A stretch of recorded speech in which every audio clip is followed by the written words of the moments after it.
Tab জালিয়াতিতে এবার বিদেশ যোগ। বেশ কিছু বিদেশি আইপি অ্যাড্রেসের খোঁজ পেল কলকাতা পুলিশ। যে ডিভাইস ব্যবহার করে তথ্য তছনছ হয়েছে সেই ডিভাইস খতিয়ে দেখতে গিয়ে বিদেশি আইপি অ্যাড্রেসের হদিশ পাওয়া গিয়েছে। সত্যি বিদেশি আইপি অ্যাড্রেস নাকি আসল তথ্য লুকোতে মাস্কিং পদ্ধতির ব্যবহার, তদন্ত করে দেখছে কলকাতা পুলিশ। ট্যাব জালিয়াতি থেকে এবার তাহলে বিদেশ যোগের সূত্র উঠে আসছে। তার কারণ এই আইপি অ্যাড্রেস, বেশ কিছু বিদেশি আইপি অ্যাড্রেসের খোঁজ পেয়েছে কলকাতা পুলিশ। ট্যাব জালিয়াতির তদন্তে নেমেছে কলকাতা পুলিশ। বিশেষ দল গঠন করা হয়েছে, বিভিন্ন জেলায় তদন্তে গিয়েছে কলকাতা পুলিশ এবং এরপরেই বেশ কিছু আইপি অ্যাড্রেসের খোঁজ মিলেছে যেগুলো বিদেশি। যে ডিভাইস ব্যবহার করে তথ্য তছনছ হয়েছে সেই ডিভাইস খতিয়ে দেখতে গিয়েই বিদেশি আইপি অ্যাড্রেসের হদিশ পাচ্ছে কলকাতা পুলিশ। পিয়ালি মিত্র আমাদের প্রতিনিধি রয়েছেন আমাদের সঙ্গে। পিয়ালি, বিদেশি আইপি অ্যাড্রেসের অস্তিত্ব মিলছে, তাহলে কি একেবারে পরিকল্পনা করে গুছিয়েই এই গোটা কাণ্ড ঘটানো হয়েছে? ঠিক কি বলা হচ্ছে এখনো পর্যন্ত কলকাতা পুলিশের তরফে?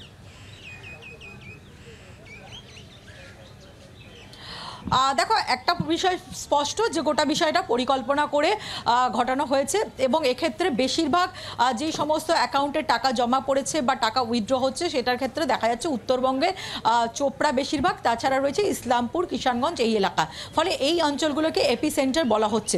এখন যেটা গুরুত্বপূর্ণ সেটা হচ্ছে যে এই যে ম্যানুপুলেশনটা কোথা থেকে হয়েছে বা কোন কোন আইপি অ্যাড্রেস ব্যবহার করে হয়েছে সেটা তদন্তকারী অফিসাররা ফিক্স আপ করতে চাইছেন। প্রথমে একটু যদি ফ্লো চার্টটা বোঝাই আমরা, সেটা হচ্ছে তুমি জানো যে স্টুডেন্টরা আছে, সেই স্টুডেন্ট যাদের ক্লাস 11-এ যে স্টুডেন্টদের এই টাকা পাওয়ার কথা তাদের তালিকা তৈরি করে দিচ্ছেন হচ্ছে স্কুলের হেডমাস্টার। তিনি সেখানে সেই ডেটাগুলো ইনপুট করছেন। তারপর সেখান থেকে চলে যাচ্ছে সেটা জেলার যে ডিআই অফিসগুলো, সেখানে চলে যাবার কথা। ডিআই অফিস সেটাকে আবার তিনি সেই ডেটাগুলোকে ইনপুট করছেন। এর পরবর্তী ধাপ হচ্ছে শিক্ষা দপ্তর। সেখানে একটা থার্ড পার্টি একটা অর্গানাইজেশন রয়েছে, তারা এই ডেটাগুলোকে ফাইনালাইজ করছে। বিভিন্ন জেলা থেকে যে ডেটাগুলো আসছে সেটাকে তারা ইনপুট করছে। আর সেখান থেকে সেটা ফিনান্স ডিপার্টমেন্ট, তারপর ট্রেজারিতে যাওয়ার পর টাকা ডিসবার্স হওয়ার কথা। এখন তদন্তকারী অফিসারদের যেটা বক্তব্য, যদি কোনো একটা জেলা একটা স্কুলের ক্ষেত্রে হতো তাহলে সেই জেলা বা সেই স্কুলের মধ্যে এই বিষয়টা সীমাবদ্ধ থাকতো। যেহেতু জেলা জুড়ে হয়েছে ফলে কোনো সেন্ট্রালাইজ জায়গা থেকেই এই বিষয়টা অর্থাৎ তথ্যের যে কারচুপি সেটা হয়েছে বলে তারা মনে করছেন। সেই জায়গাতে খতিয়ে দেখতে গিয়ে তারা আইপি অ্যাড্রেসগুলো ফিক্স আপ করার চেষ্টা করছিলেন এবং সেটা খতিয়ে দেখতে গিয়ে তারা যেখানে এই ডেটাগুলো এন্ট্রি হচ্ছে সেইখানে সেই আইপি অ্যাড্রেসগুলো তারা রেজুলেশন করছিলেন। তখনই তারা কিন্তু বেশ কিছু ফরেন আইপি অ্যাড্রেস তারা পাচ্ছেন এবং এই ফরেন আইপিগুলো যেগুলো পাওয়া গেছে, এক্ষেত্রে দাঁড়িয়ে তদন্তকারী অফিসাররা যেটা দেখছেন যে যাদের যাদের অথরাইজড আছে তাদের ওই আইপি অ্যাড্রেসের বাইরে কিছু অন্যান্য ফরেন আইপি অ্যাড্রেস ব্যবহার করা হয়েছে, যার মধ্যে চোপড়ার কিছু যেরকম আইপি অ্যাড্রেস রয়েছে, আবার কিছু ফরেন আইপি অ্যাড্রেসও রয়েছে। এই যে ফরেন আইপি অ্যাড্রেসগুলো ব্যবহার করা হয়েছে সেগুলো কি সত্যিই কোনো ফরেন আইপি অ্যাড্রেস, নাকি এগুলো ভিপিএন আইপি অর্থাৎ মাস্কিং করা হয়েছে? অর্থাৎ যদি কেউ নিজের অরিজিনাল আইপি অ্যাড্রেস ব্যবহার করে থাকে তাহলে সহজেই তাকে লোকেট করে ফেলা বা ধরে ফেলা বা কোন জায়গা থেকে হচ্ছে সেইটাও সম্ভব হয়ে যায়, বুঝে ফেলা। এবং যাতে না বোঝা যায় তাই জন্য অনেক সময় ভিপিএন আইপি বা মাস্কিং করা হয় আইপি অ্যাড্রেসকে। এক্ষেত্রে তদন্তকারী অফিসাররা খতিয়ে দেখছেন যে সত্যিই ফরেন আইপি অ্যাড্রেস ব্যবহার যেহেতু হয়েছে সেক্ষেত্রে এখানে এরকম কোনো ফরেনের কোনো রকম যোগ রয়েছে কিনা, নাকি এখানে মাস্কিং পদ্ধতি নিয়ে আইপি অ্যাড্রেসটাকে বিদেশের দেখানো হচ্ছে। এই বিষয়টা তদন্তকারী অফিসাররা জানার চেষ্টা করছেন। বেশ কিছু গুরুত্বপূর্ণ তথ্য তাদের হাতে এসেছে। নির্দিষ্টভাবে তারা যেটা মনে করছেন যে সেন্ট্রালাইজড একটি জায়গা থেকে যেখান থেকে এই ডেটাগুলোকে এন্ট্রি করা হয় এবং বিশেষ করে শিক্ষা দপ্তর যারা করছেন, শিক্ষা দপ্তরের একটি নির্দিষ্ট অর্গানাইজেশন থাকে, একটা আউটসোর্স করা রয়েছে, তারা এই ডেটাগুলো এন্ট্রি করে, তারপরে সেটা ফিনান্স ডিপার্টমেন্টে যায়, তারপর ট্রেজারিতে যাওয়ার কথা। কোনো একটা সেন্ট্রালাইজ জায়গা থেকে কিন্তু এই তথ্যের যে কারচুপিটা হয়েছে এবং সেখানেই কোনো ব্যক্তি এর পেছনে রয়েছে কিনা তারা খতিয়ে দেখছেন। অর্থাৎ যাদের অ্যাক্সেস করার কথা তাদের বাইরে অন্য কাউকে অ্যাক্সেস দেওয়া হচ্ছে, যারা সেই পাসওয়ার্ড এগুলোকে নিয়ে সেখানে অ্যাক্সেস নিচ্ছে ওই পোর্টালে এবং অ্যাক্সেস নিয়ে সেখানে গিয়ে স্টুডেন্টদের যে ব্যাংক অ্যাকাউন্ট নাম্বার তার পরিবর্তে অন্য লোকেদের অ্যাকাউন্ট নাম্বার সেখানে প্রবেশ করানো হচ্ছে বা এন্ট্রি করানো হচ্ছে। তুমি জানো যে আমরা যেটা জানতে পেরেছি 300 টাকা থেকে 5,000 টাকা পর্যন্ত কিন্তু কমিশন দিয়ে অ্যাকাউন্টগুলোকে ভাড়া নেওয়া হচ্ছে। যেরকম উত্তরবঙ্গের একজন মহিলা, তাকে আইডেন্টিফাই যখন তদন্তকারীরা করেন, দেখেন তিনি 5,000 টাকা পেয়েছেন। কিভাবে পেলেন? একজন ব্যক্তি তার অ্যাকাউন্ট নাম্বারগুলো নিয়েছিলেন, অ্যাকাউন্ট নাম্বারগুলো নিয়ে তাকে বলেছিলেন যে তার অ্যাকাউন্টে টাকা ঢুকবে এবং তার অ্যাকাউন্টে টাকা ঢোকার পর তাকে 5,000 টাকা কমিশন দেওয়া হয় বয়স্ক বৃদ্ধাকে, এবং যে মিডলম্যান এইটা করেছিলেন তিনি এখন পলাতক রয়েছে। ফলে যেটা হচ্ছে যে এই যারা করছে তাদের যে অ্যাকাউন্টে টাকাগুলো জমা পড়ছে বা টাকা উইথড্র হচ্ছে সেগুলো কিন্তু চোপড়া, ইসলামপুর এই সমস্ত এলাকায়। কিন্তু যারা মূলত এই ম্যানিপুলেশনটা করছে, আমরা আসছি পিয়ালি, এই জায়গাতেই আসবো, তোমার কাছে ফিরছি, তুমি আমাদের সঙ্গে থাকো। একটা ছোট্ট বিরতি নিয়ে নিচ্ছি, বিরতির পর ফিরে আসছে এই খবরেই। দেখতে থাকুন জি 24 ঘন্টা।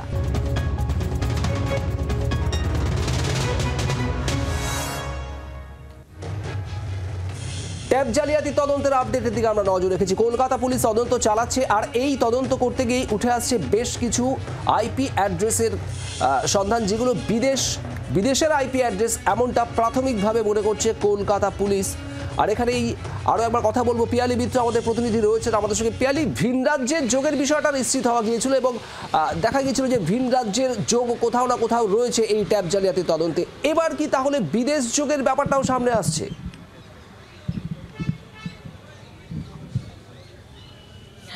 দেখো, সেটা তারা খতিয়ে দেখছে, ইনভেস্টিগেট করছে। তার কারণ তোমাকে যেটা বললাম যে আইপি অ্যাড্রেসগুলো, প্রথমত যে জায়গা থেকে ডেটাগুলোকে ইনপুট করা হচ্ছে সেখানে যাদের যাদের অ্যাক্সেস রয়েছে তাদের বাইরে কোনো রকম বাইরের কেউ অ্যাক্সেস করছে কিনা সেটা খতিয়ে দেখার জন্য তারা আইপি অ্যাড্রেসগুলো খতিয়ে দেখছিল।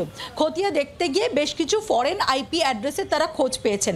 এখন ফরেন আইপি অ্যাড্রেসের যে খোঁজ পাওয়া গেছে, সত্যিই কি সেটা কোনো রকম ফরেন কান্ট্রি থেকে বসে এই ম্যানিপুলেশনটা কেউ করছে, নাকি শুধুমাত্র একেবারে এই যে ফরেন আইপি অ্যাড্রেস যেগুলো পাওয়া যাচ্ছে আদৌতেও তার কোনো রকম ফরেনের কোনো যোগ নেই, কিন্তু ভিপিএন আইপিএস অর্থাৎ মাস্কিং পদ্ধতিতে আইপি অ্যাড্রেসগুলোকে বদল করা হচ্ছে। তুমি জানো, যদিও ভিপিএন আইপিএস হয়, তার যে অরিজিনাল আইপিগুলো কিন্তু বোঝা যায় না যে কোথা থেকে কল আসছে। অনেক সময় যদি ধরো কলকাতায় বসে কেউ করে, কিন্তু যদি ভিপিএন আইপি যদি ইউজ করে থাকে সেক্ষেত্রে কিন্তু অনেক সময় সেটা বিদেশ দেখাতে পারে। এই জায়গা থেকে মাস্কিং পদ্ধতিও নেওয়া হতে পারে বলে তদন্তকারী অফিসাররা মনে করছেন। সেইটাকে তারা আর আইডেন্টিফাই বা ফিক্স আপ করার চেষ্টা করছেন। এক্ষেত্রে দাঁড়িয়ে সব থেকে গুরুত্বপূর্ণ যেটা তখনই জানাচ্ছিলাম যে গোটা ফ্লো চার্টটা অত্যন্ত গুরুত্বপূর্ণ। এই গোটা যে ট্যাবের টাকা চুরি হচ্ছে, প্রথমে স্কুলের শিক্ষকরা তারা যে স্টুডেন্টদের ডেটাগুলো পাঠাচ্ছে, সেখানে যে শিক্ষক তিনি ভিউ মোডে থাকছেন, সেখানে কিন্তু তিনি বাকি কিন্তু কিছু রকম সেখানে গিয়ে ডেটাতে এন্ট্রি করতে পারবেন না। তারপরে চলে যাচ্ছে ডিআই অফিসের, ডিআই এর হাতে এখতিয়ার রয়েছে, তিনি সেখানে কিছু ডেটার ক্ষেত্রে যে সমস্ত স্কুল। আমি তোমাকে একটু ইন্টারাপ্ট করবো, আমাদের সঙ্গে থাকো। আমরা ইতিমধ্যেই টেলিফোনে যোগাযোগ করতে পেরেছি, সাইবার বিশেষজ্ঞ সন্দীপ সেন রয়েছেন আমাদের সঙ্গে। সন্দীপ সেনগুপ্ত রয়েছেন আমাদের সঙ্গে। সন্দীপ দা, আপনার কাছে এটাই জানতে চাইবো, এই যে ট্যাব জালিয়াতি চলছে, সেই ট্যাব জালিয়াতি কাণ্ডে তদন্তে এখানে যেটা জানা যাচ্ছে যে যেখান থেকে এই ইনপুটগুলো বা ডেটাগুলো এক্সট্র্যাক্ট করা হয়েছিল সেই সমস্ত ডিভাইসে ফরেন আইপি অ্যাড্রেস পাওয়া গিয়েছে। এবার এটা এখন তদন্ত সাপেক্ষ বিষয় যে এগুলো অরিজিনালি ফরেন আইপি অ্যাড্রেস নাকি এটা মাস্কিং এর মাধ্যমে এটা ফরেন আইপি অ্যাড্রেস শো করানো হচ্ছে। তো এইটা কিভাবে আইডেন্টিফাই করা যায় এবং এটার থেকে কতটা তদন্তে সহায়ক হতে পারে? না দেখুন, আজকে এই যে আইপি অ্যাড্রেস গুলো পেয়েছে এটা খুব স্বাভাবিক, কেননা যখন মানুষ একটা হ্যাকিং করার চেষ্টা করবে সে তো মাস্কিং করার চেষ্টা করবে। এবার দেখতে হবে যে এটা কি রিসেন্ট ডেটের পাওয়া যাচ্ছে নাকি অনেক পুরনো ডেটের পাওয়া যাচ্ছে। যদি দেখা যায় রিসেন্ট ডেট, তাহলে বুঝতে হবে আগে যে লোকগুলো করছিল এখন তারাই শিফট করে সমস্ত সাবধান হওয়ার জন্য, মাস্কিং করার জন্য প্রক্সি সার্ভার ইউজ করছে বা ভিপিএন ইউজ করছে। তো সেটা আর যদি দেখা যায় যে অনেক পুরনো ডেট, তারাও বিদেশি আইপি ব্যবহার করেছে, তাহলে বুঝতে হবে যে অর্গানাইজ ক্রাইম আছে তার মধ্যে। হয়তো যেরকম আমরা অনেক সময় দেখেছি যে শুধু জামতারা নয়, জামতারার সঙ্গে তো এখন চাইনিজ ক্রাইম সিন্ডিকেটেরও যোগ আছে, তারাও ইনভলভ হয়ে থাকতে পারে। কারণ টাকাগুলো যখন বিদেশে বেরিয়ে যাওয়ার চেষ্টা হয় তখন বিদেশি ক্রিমিনালদেরও সাহায্য লাগে। তো রিসেন্ট ডেট না পুরনো ডেট এটা একটা ডিসাইডিং ফ্যাক্টর। যদি পুরনো ডেট হয় তাহলে ক্রাইম সিন্ডিকেট, যদি রিসেন্ট ডেট হয় তাহলে ওই যারা এখানকার লোকাল ক্রিমিনাল তারাই এখন সাবধান হয়ে গিয়ে প্রক্সি ইউজ করে যাচ্ছে। তো সেক্ষেত্রে সন্দীপদা এখানে আরও একটা বিষয় একটু আপনার কাছ থেকে জানতে চাইবো, এই যে আইপি অ্যাড্রেস, যে ফরেন আইপি অ্যাড্রেসগুলো যদি এটা অরিজিনাল হয় তাহলে তো সেখানে একটা দিশা পাওয়াই যাবে, তদন্তে অগ্রগতি হবে যেটা আপনি বললেন।